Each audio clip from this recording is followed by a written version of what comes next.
국민의힘 이준석 전 대표가 연일 윤석열 대통령을 직접 겨냥하고 있습니다. 오늘은 국민도 속고 나도 속았다면서 윤 대통령과의 화해 가능성을 일축했죠.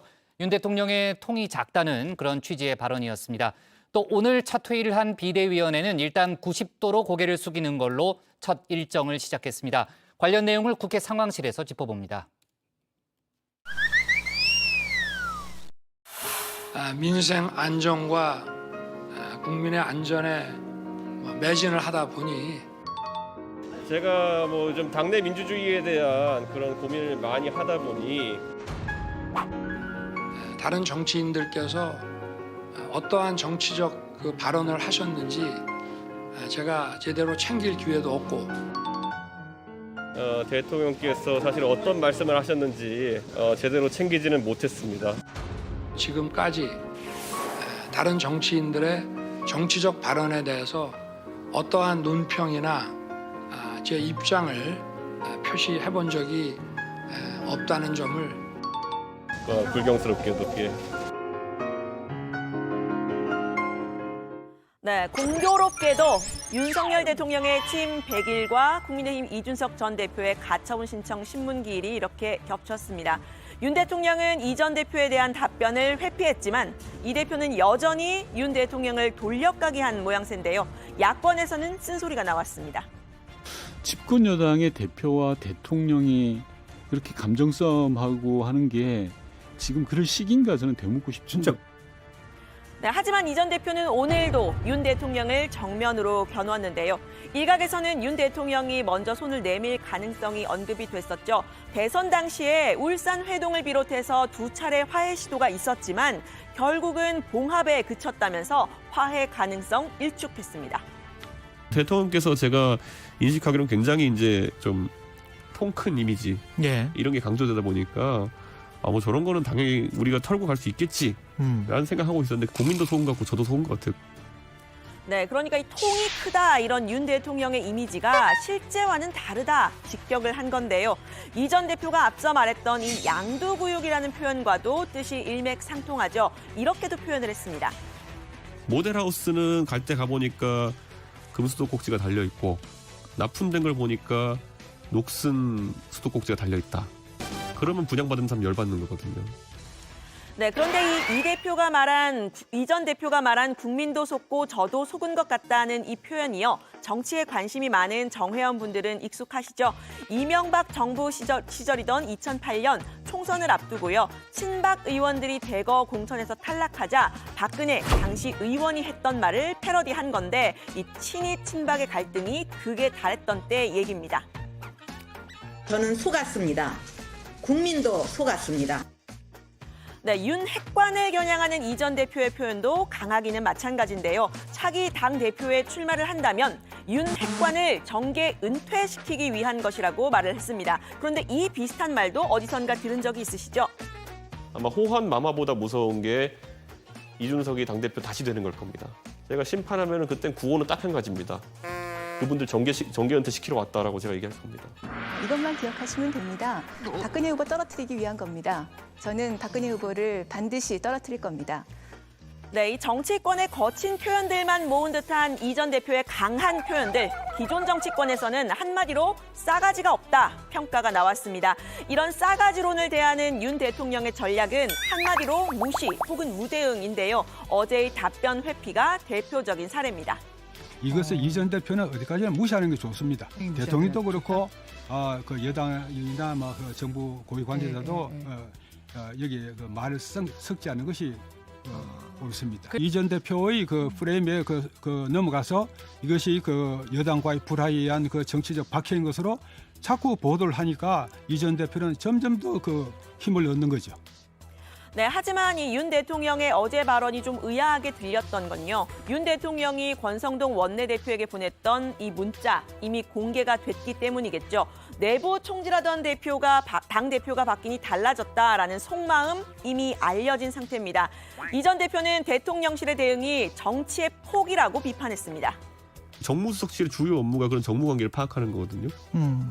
그런데 그런 것 내용을 전혀 파악하지 못하셨다면은 정무수석실에 굉장히 그 직무 유기요 네, 그리고 대통령께서 그러는 걸 파악하실 의중이 없다는 것은 정치의 폭이거든요. 네, 이 전 대표의 전투력 때릴수록 점점 커진다 이런 평가가 나오고 있죠. 통상 이 정도 되면은 상대가 대통령이고 또 이쯤 왔으면은 대충 한 발 물러서고 다음 기회를 기다리죠. 정말 타고난 싸움꾼이다. 네, 일제히 입을 닫고 있는 이른바 윤핵관 대신에 장해찬 청년재단 이사장이 나섰습니다. 이 전 대표를 청년 정치의 선구자라고 지켜 세우면서 청년 정치의 후배로서 남 탓 그만하고 먼저 반성하며 책임지는 정치 지도자의 모습을 보여달라 호소를 했습니다. 이 대표의 행보는 한마디로 이 자기가 주인공이 되려는 것 아니냐라고도 직격했는데요. 방송에 나와 우리 당 사람들을 비판하고 나의 길만 옳은 것이라 말하는 것은 쉬운 일입니다. 반면 생각이 다른 사람들과 의견을 조율해 일이 되게 만드는 것은 어려운 길입니다. 이준석 전 대표는 어려운 길 대신 쉬운 길만 걸으며 체급을 키워오지 않았습니까? 네, 이런 혼란스러운 상황 속에서 국민의힘 비상대책위원회 오늘 첫 회의를 열었습니다. 주호영 비대위원장은 분열된 조직은 필패하게 되어 있다 오늘 뗐는데요. 당이 분열된 모습으로 법정까지 가게 된 상황에 대해서 일단 고개부터 숙이고 시작했습니다. 유능한 집권당이라는 인식을 조기에 국민들에게 주지 못하고 또 부적절한 언행으로 국민들로부터 눈살을 찌푸리게 한 일, 또 새 정부를 제대로 견인해서 조기에 안착시키고 신뢰받도록 하는데 소홀함이 있었던 점, 이런 점들을 모두 국민과 당원들께 진심으로 사과하고 반성하고 있다는 말씀을 드립니다.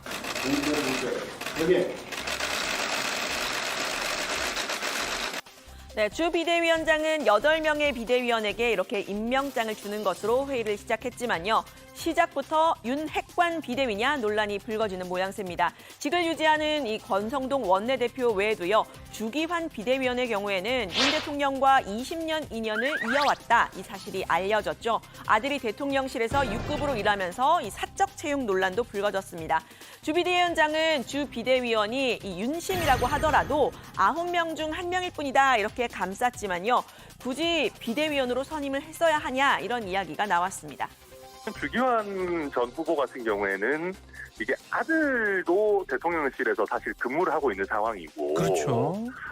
이제 저희 윤석열 대통령과 원래 또 근무를 같이 했던 그런 인연이 있지 않겠습니까? 예. 이런 논란이 있는 상황에서 굳이 주기환 전 후보를 발탁했어야만 했느냐. 새롭게 출범하는 비대위의 동력의 관점에서 솔직히 좀 걱정스러운 건 사실입니다.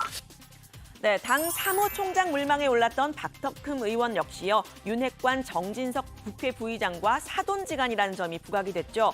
여기에 특혜 수주 의혹, 이해충돌 논란으로 탈당을 했다가 복당한 이력도 이 혁신형 비대위의 걸림돌이다. 이런 이야기가 나오면서 결국 사무총장으로는 김석기 의원이 임명이 됐습니다. 비대위원은 아니지만요. 신흥 윤핵관이죠. 이철규 의원이 예결위 간사로 내정된 것도 도마 위에 올랐는데요. 앞서서 이 사진 좀 잘 나오게 비 좀 왔으면 좋겠다라고 했던 김성원 의원이 떠난 자리입니다. 이준석 전 대표는 윤 대통령의 인사가 비판받고 있다는 점과 연관지어서 또 비판을 했습니다. 공교롭게도 이번 이 당 내 사태에 대해 가지고 돌격대장을 하셨던 분들이 영전하는 모양새를 보이는 것이 시기적으로도 상황적으로도 옳은지에 대해서는 저는 당연히 생각해 볼 필요가 있다.